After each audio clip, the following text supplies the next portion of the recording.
Good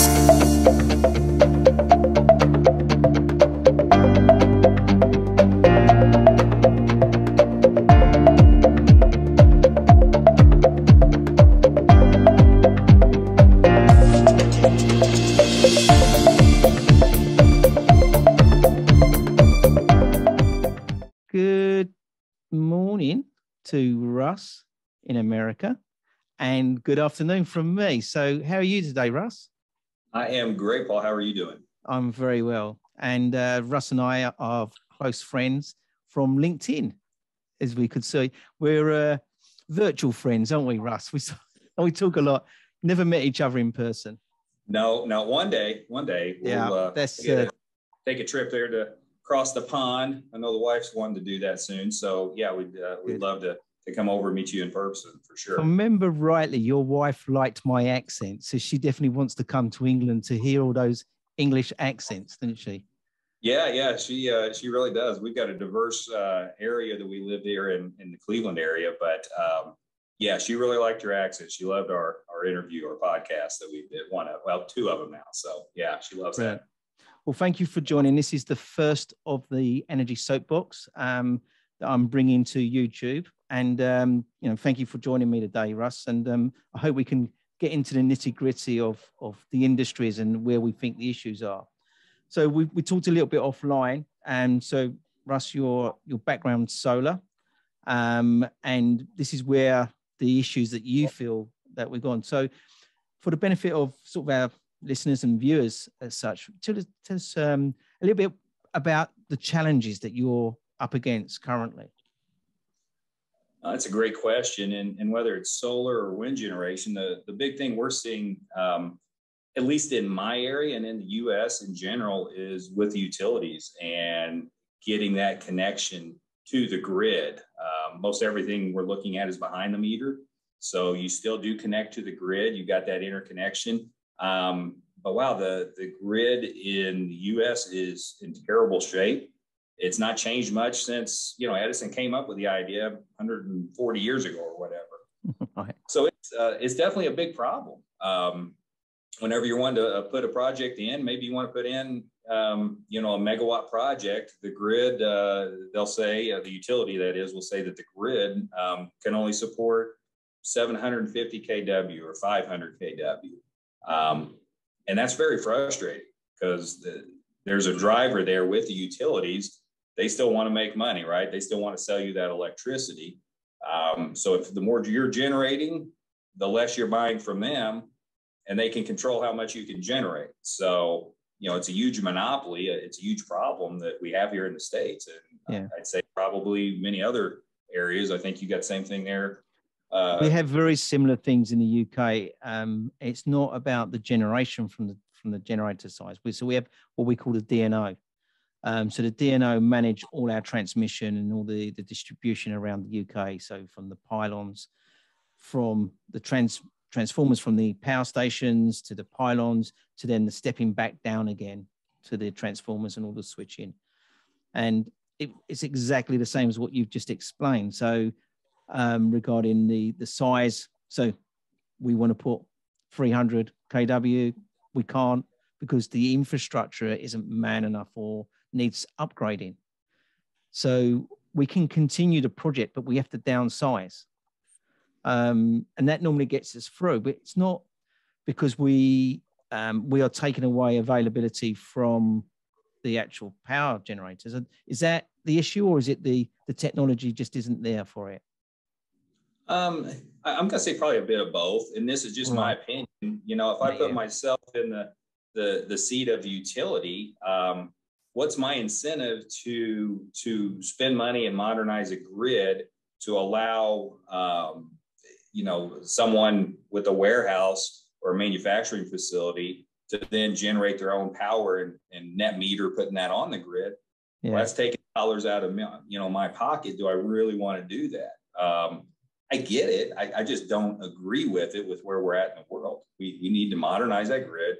We have projects, big utility scale projects, solar, wind, that can't actually even get connected to the grid to provide that generation at a bigger utility scale which is a whole other problem, but very similar to just behind the meter interconnection problems that we have.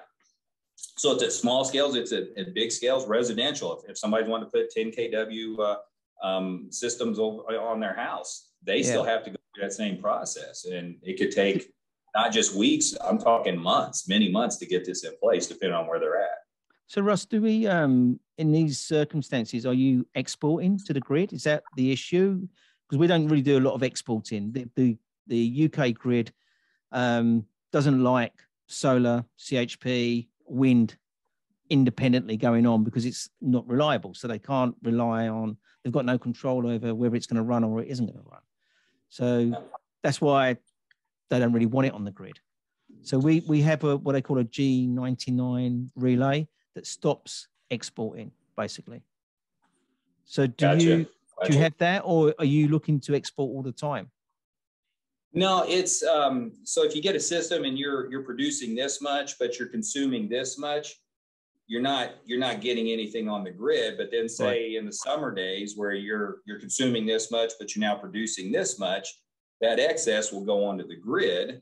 Right. You credit for that, and then those times when you're not producing as much, you get to pull from that bank of kilowatt hours that you put out onto the grid. So if you got, let's say 1,000 kilowatt hours in the bank that you put out on the grid, you should be able to get those kilowatt hours for free from the utility because you've already put those electrons out to the grid. Yeah. So one thing, maybe I'm being too clever, but why don't the grid say to you, look, what we're going to do, because you're exporting this amount, we're going to put batteries, we're going to install batteries here. So instead of exporting it straight onto the grid, we're going to control it and put it into the batteries. And then when you need it, we just put it back again. Why don't they look at that type of infrastructure? The battery storage? Not from the client side, but from the generator side. Oh, from the utility side? Yeah, they should be. I think that's a big fix for a lot of the problems. But again, spending that money, batteries, depending on who you talk to, batteries are still not where they need to be. And I agree. I mean, to improve, the cost needs to continue to come down. Not quite there yet. So we're there in certain spots. I think we need to get a lot better. I think that's a technology that's going to have to continue to improve. The recycling of batteries, that whole sector of that industry has got a lot of room for improvement, but that's great. I mean, that's something we continue to improve. But the utilities, they just don't seem to see the value. I'm saying in general, there's some utilities that I'm sure do and are moving in that direction. I posted a few of them on LinkedIn, but it's still a ways off. They're just not grasping that. And I think it's all driven by dollars. Again, that's my personal opinion. I'm not saying I know every single aspect of it, but that's what it points to. I think in the UK, it's driven by the pound, not the dollar. But I think it's also driven by the culture as well. So in the UK, because in America, in the UK, we sold off all our grid and things, didn't we, to the French and the German. And then we moved over to America. So what you've got, we've probably got the national grid there, haven't we? That we're talking to in Cleveland. Is that National Grid? It's it's the Public Utility Commission. So they're all tied in. You got different grid, you got MISO, you got different grid areas. Yeah. They're kind of separated throughout the country. So the problem you're talking about now, is that statewide? Did you get that same common denominator conversation across all the states in America, or is it just isolated in Cleveland? No, it's pretty much across the country to varying degrees. Whenever you're talking residential, is it easier to get a system on a small system interconnected than a big utility system? It depends. For the most part, I would say yes, it's easier for a smaller system, but still it's that interconnection process that it's easier in California, depending on where you're at in California. Florida may be a little bit different. We talked to some folks down there, and they've had some some changes here in the past few months, but it's all been positive for renewables. Yeah, Cleveland area, Ohio in general, it's tougher, and the cost is continuing to go up. That's one thing that confuses me, and all has to do with equipment and where it's located. But when you got all these coal-fired power plants coming offline, they're being retired, and they are moving away from them. You got to replenish that generation somehow, because we're not using less electricity as the days go on. We're charging up more and more of these, right? Our cell phones, iPads, everything is going up. So that's a problem. If I was a utility, I'd be jumping all over this, putting in as much renewable and battery storage as I possibly can, strategically making it work. Because one thing you didn't mention there, Russ, about the enhancements is everyone's starting to get EV cars. Yeah. So that's going to put a massive weight on the distribution and the transmission around the States and 100%. We're so far behind in EVs and renewables in general in the States that we're certainly not leading the world in my opinion. I think we're way behind, which means we have a lot of improvement we can make. So that should be an opportunity for us to better ourselves. You still have the political aspect of, people who deny and don't believe renewables work and blah, blah, blah. I mean, we talk to them every day, I'd say, don't we, Paul? But I mean, in general, the education it's making its way out there. More and more people are interested and understand, especially when you can sit down and explain how things work. So the EVs, 100%, and that's where that, vehicle to grid or vehicle to whatever is going to be an option. We're looking at a project that's in development that we're developing right now for it's probably going to be about a 10 megawatt solar wind generation site, but there's a school bus facility that's right on the edge of that property. That's where the public school buses come in and out. I'd like to just transition that into electric school buses, use the school bus, those batteries for storage that goes back to the grid. Then you've killed several birds with one stone, if you can say that anymore. I'm not sure if that's still allowable, but you're able to do that and make a lot of noise in one small. There's no rules on the soapbox. If you're standing on that soapbox, you can say what you want. You're the one on the soapbox, not me. Well, I'm saying we're killing birds with one stone. So but there's a lot of ways to do it, and you just gotta think outside the box. I didn't say my saying it. There's two ways of skinning a cat. There's various different ways that we could be focusing on. So we've got the challenge there, Russ. Have you seen glimmers of how this is going to be addressed? What's the general communication links with the transmission side, the utilities? Is there communications links or not? I tell you what, it's like, I'll say it, an act of Congress, and it may literally be an act of Congress to make this thing move forward.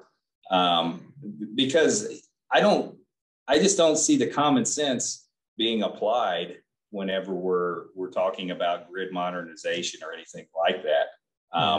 It's very frustrating. I don't know what they're doing. Whenever you got big renewable projects that are ready to come online, but you can't get that interconnection, or they're stuck, they're not being permitted. Oh, because we still got to look at stuff. We've got this to go through.